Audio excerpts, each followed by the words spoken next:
Lembrando que as perguntas são enviadas pelos jornalistas que cobrem o dia a dia do Flamengo. Marcelo. E, claro, você acompanhando e curtindo aqui junto com a gente, ao vivo, na Flá TV. Desliga esse aqui, ó. Primeiramente, boa tarde para você, Felipe, tudo bem? Boa tarde, tudo bem. Vamos lá. A primeira pergunta é da repórter Monique Danello, do Esporte Interativo. Felipe, com as eliminações na Copa do Brasil e na Libertadores, muitos questionamentos surgiram. Um deles envolvendo as mudanças no departamento médico e a recuperação dos jogadores. Como vocês avaliaram essas mudanças e até que ponto vocês tiveram influência nelas ou não? Bom, o primeiro clube que eu passei eu vi que o departamento médico tem mais... uma notícia do departamento médico tem quase mais peso que a dos próprios jogadores, né? Realmente foi muito falado. E dizer que todos os lugares que eu passei também existiram várias lesões e que a gente confia plenamente no Dr. Tanuri, nas decisões dele. Ele foi o responsável ano passado por fazer eu ter uma recuperação praticamente milagrosa, eu, o Arrascaeta, o Diego, foi um dos responsáveis, né, para a gente poder ter jogado aquela semifinal da Libertadores, depois de uma lesão grave no joelho. Então, obviamente que quando as coisas vão não tão bem, ele vai ser o cara mais cobrado, né? E existiram mudanças, mas eu acredito que tenham sido, que ele deve ter tomado buscando a excelência. Como a gente também em cada jogo é cobrado ao máximo e eles exigem a nossa excelência, o doutor também busca a excelência dentro do Flamengo, né? Então ele quer que, provavelmente ele quis que aqui estejam os melhores profissionais da área. Aqui hoje estão, na minha opinião, os melhores profissionais da área. A gente se sente completamente coberto, né, em todos os sentidos no departamento médico, mas as lesões no futebol elas são inevitáveis, né? Muitas vezes se culpam o médico, mas elas acontecem não só aqui no Flamengo, senão em todos os clubes do mundo. Então, como você falou, sempre que existe um consenso e a transdisciplinaridade é excelente, todo mundo sai ganhando com isso. Mas, como eu falei, o doutor tem total autonomia e a gente tem a total confiança nele de que ele vai fazer o melhor para poder devolver todos os jogadores. Eu fui um deles, né, lesionado da melhor forma possível para o campo, o antes possível, mas principalmente que não tenham recidivas. Isso é o mais importante. Isabelle Costa, Paparazzo Rubro-Negro. Saiu uma informação que ontem vocês se reuniram para fazer um churrasco do grupo e comissão, que antes era organizado pelo Rafinha. E você até destacou como importante na coletiva de despedida dele. De quem partiu a ideia e se você acredita que seja importante o grupo ter mais momentos como esse?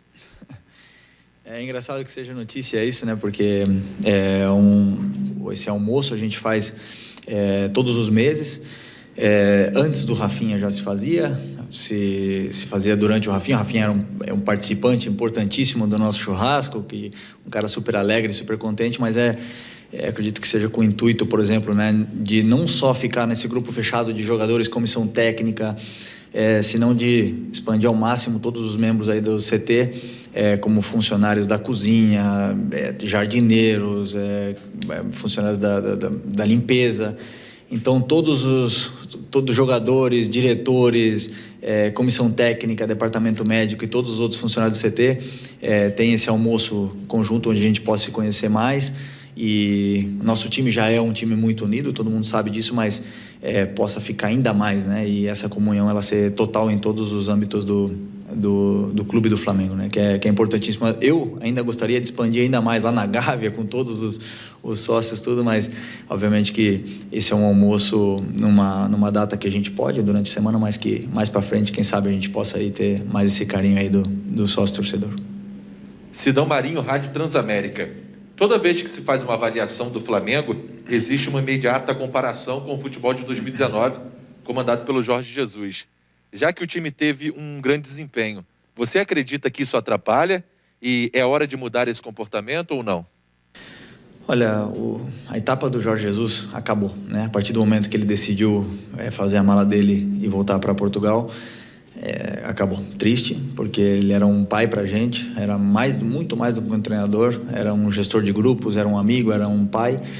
e a decisão dele ter saído foi realmente traumatizante, né, para o clube todo, né? E não importa o técnico que viesse, veio o Domi, mas se viesse o Mourinho, o Guardiola, o Simeone, qualquer um aqui, ia ter uma resistência grande, não só dos torcedores, senão dos treinadores, dos jogadores, dos diretores. Qualquer comparação, qualquer mudança que mínima que fosse no começo da chegada desse treinador novo, ela seria muito questionada, né? Então, o Domi fez parte de um processo, né, de reestruturação.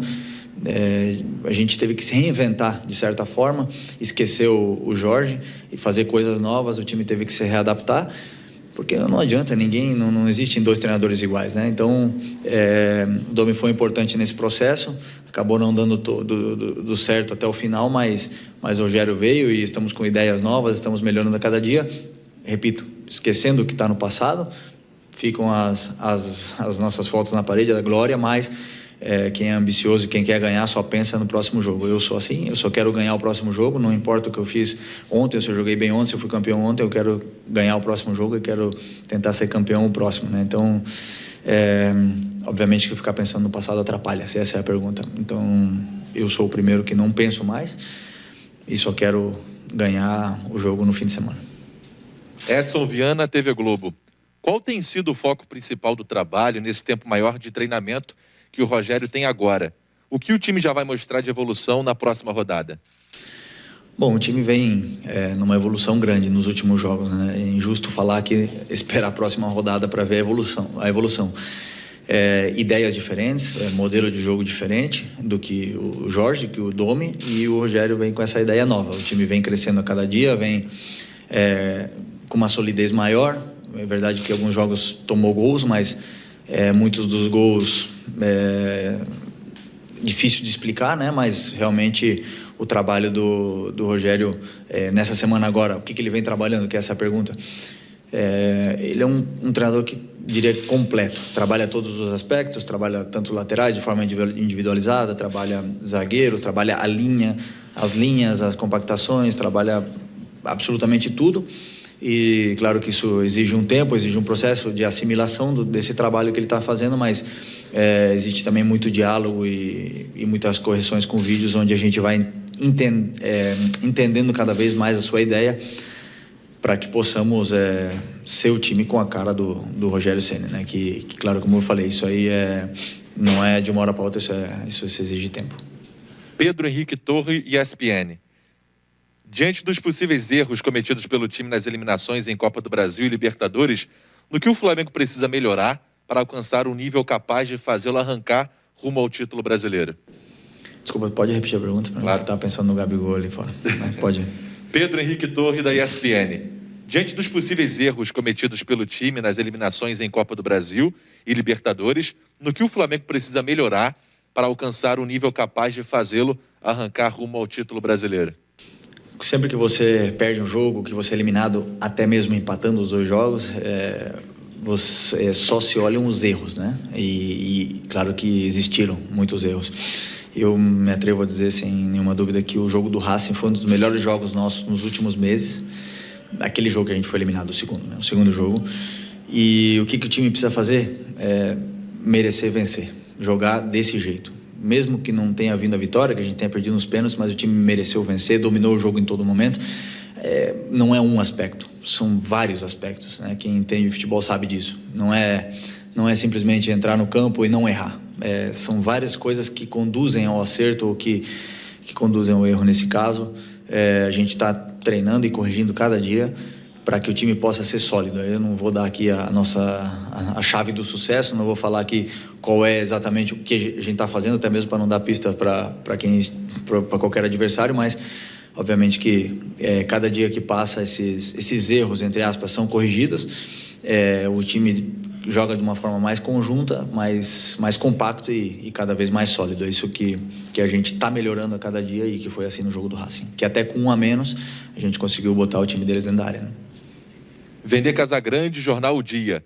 Com as eliminações na Copa do Brasil e na Libertadores, torcedores protestaram em frente ao Ninho do Urubu antes do clássico com o Botafogo e disseram que conquistar o Brasileiro 2020 se tornou obrigação.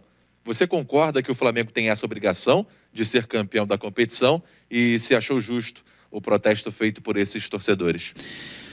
A partir do momento que eu estava lá na Espanha, na minha casa, com o contrato do Flamengo na minha mão para poder assinar, eu sabia perfeitamente que é um clube, uma torcida muito exigente. Eu sabia exatamente onde eu estava vindo e essa exigência ela me motiva, né?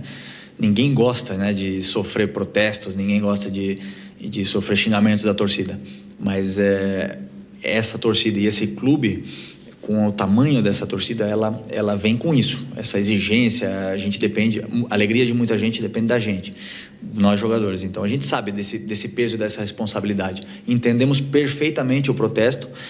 Que ele exista é saudável, faz com que a gente nunca relaxe. Eu mesmo, obviamente, vocês podem ver dentro do campo, ninguém relaxa, que quando se perde um gol, ou quando se comete um erro, o cara que mais está triste é o cara que cometeu esse erro, né? E isso a gente vê todos os dias aqui na CT, mesmo que os torcedores não consigam ver.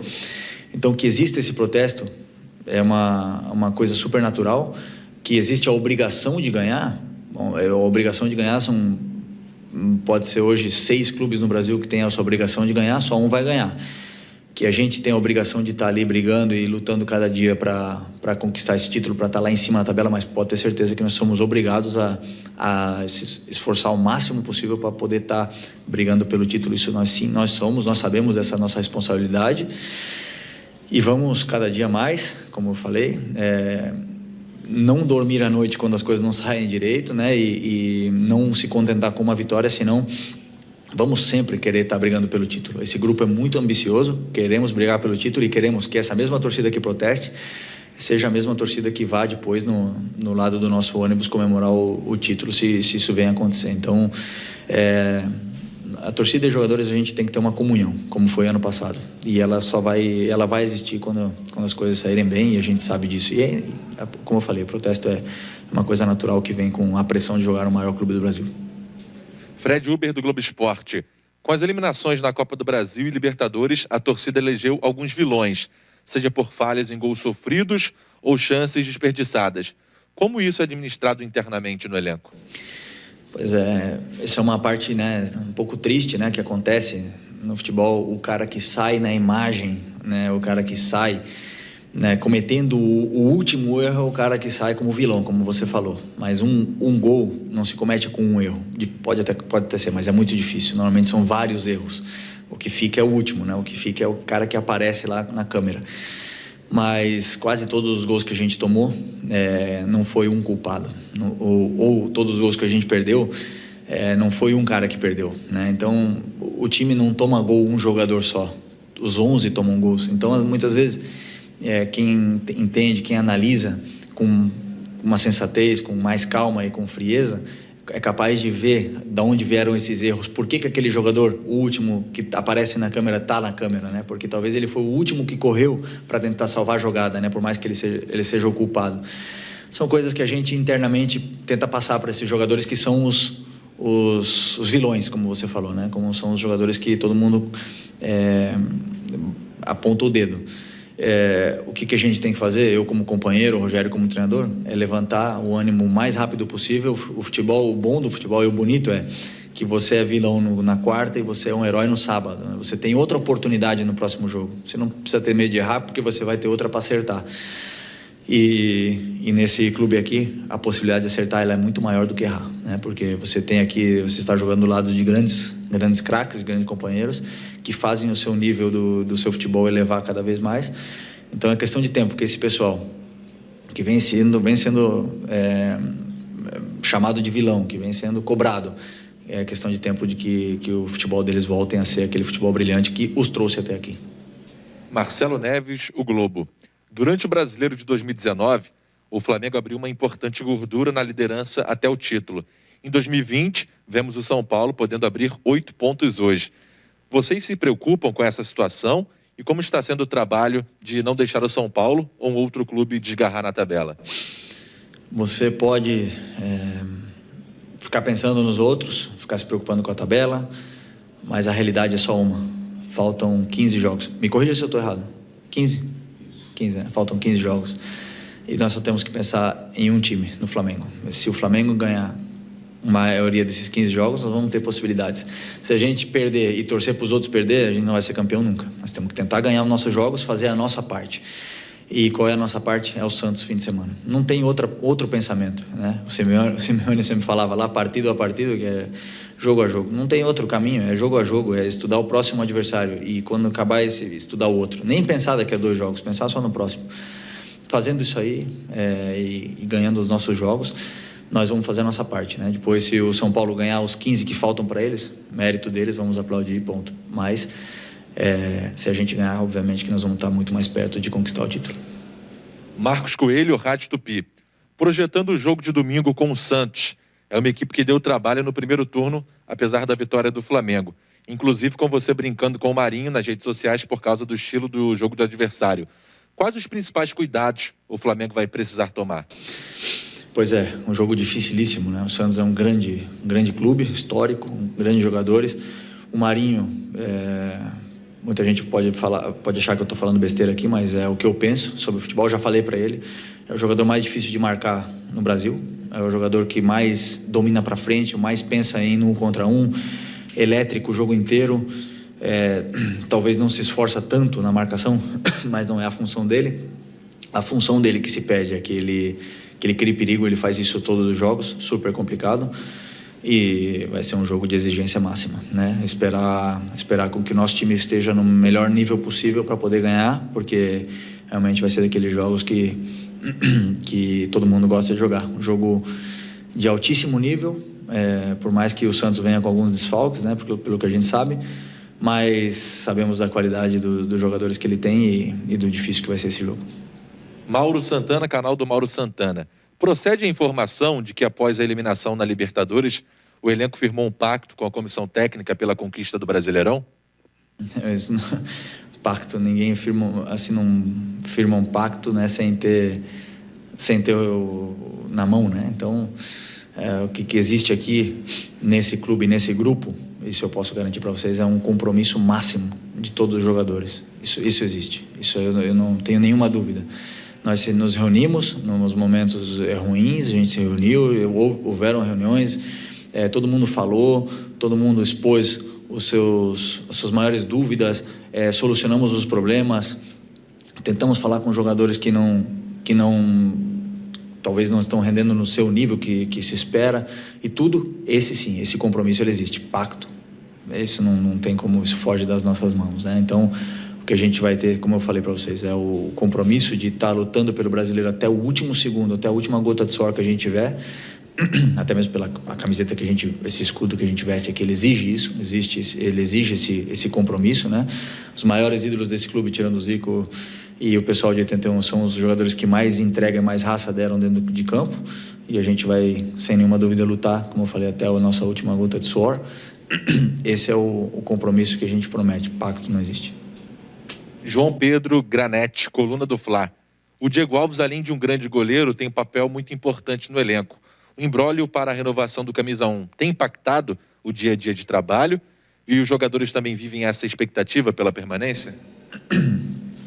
Desculpa.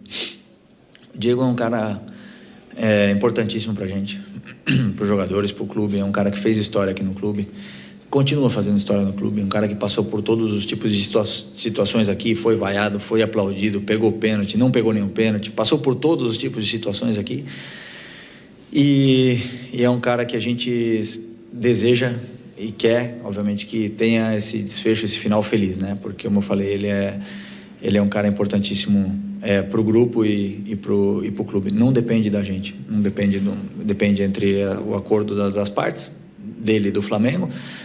O que sim, que eu posso destacar é o compromisso dele, já falei essa palavra muito, né, mas faltam acho que 4 jogos para acabar o contrato dele, e ele está jogando e treinando como se ele estivesse na primeira semana de treinos aqui no Flamengo, primeira semana dele no Flamengo. Então, profissionalismo, ou profissionalidade que fala? Profissionalismo. Esse profissionalismo é o que se exige de um jogador quando ele veste esse escudo, né? E o Diego está fazendo isso até o último dia de contrato dele. Positivo ou negativo desfecho, só depende dele com o clube, não depende da gente, né? A gente quer ganhar, a gente quer lutar por tudo até o final, e tomara que seja com ele, e se não for, desejamos que seja o melhor na vida dele. Pergunta da repórter Raíza Simplício do Gol. Você tem um pouco mais de um ano no Flamengo e o Rogério Ceni é seu terceiro treinador. Constantemente temos visto a saída e a troca de treinadores nas equipes aqui no Brasil. Queria que você fizesse uma análise sobre o futebol brasileiro nesse seu ano por aqui e como essas trocas de comissão, metodologia de trabalho podem afetar o planejamento de times como o Flamengo. Pois é, isso é uma coisa que acontece muito desde que eu joguei aqui no Figueirense em 2003 e 2004, troca de treinadores, né? Isso é uma coisa muito típica do futebol brasileiro. E nós trocamos o Jorge primeiro, eu falo eu como clube, né? No caso eu participo, eu sou jogador do Flamengo, né? Então o Jorge saiu por uma questão que ele decidiu sair, não foi o clube que decidiu trocar. E obviamente que não é fácil, né? Não é fácil já quando você escolhe mandar um treinador embora, e muito menos quando o treinador decide sair, como foi também no caso do Kudê lá no Inter, né? Então isso muda. Como eu falei, nenhum treinador é igual, sempre vem com ideias diferentes, por muito parecido que eles sejam, são diferentes, os treinamentos são diferentes, as preleções são diferentes, isso afeta. E o grande exemplo é o São Paulo, com o Diniz, 2 anos, manteve, aguentou bastante pressão, está na liderança. E os times que conseguem encontrar uma estrutura, que conseguem fazer um planejamento com o treinador e com a sua comissão, durante bastante tempo eles costumam ter resultado. O Renato Gaúcho no Grêmio, né? Outro exemplo. Então, dar parabéns para os clubes que conseguem manter e ter a calma nesse momento. Obviamente que é importantíssimo para um treinador poder desempenhar e conseguir dominar um sistema durante muito tempo. Não é de uma semana que ele vai conseguir isso aí, né? Então, no caso do Rogério, a gente está vendo essa evolução agora, durante semanas e semanas já que ele está aqui, a gente está vendo essa evolução. Em 2 dias é impossível você um treinador fazer nada. Então, mas o futebol brasileiro também me demonstrou que é um dos mais difíceis do mundo, né?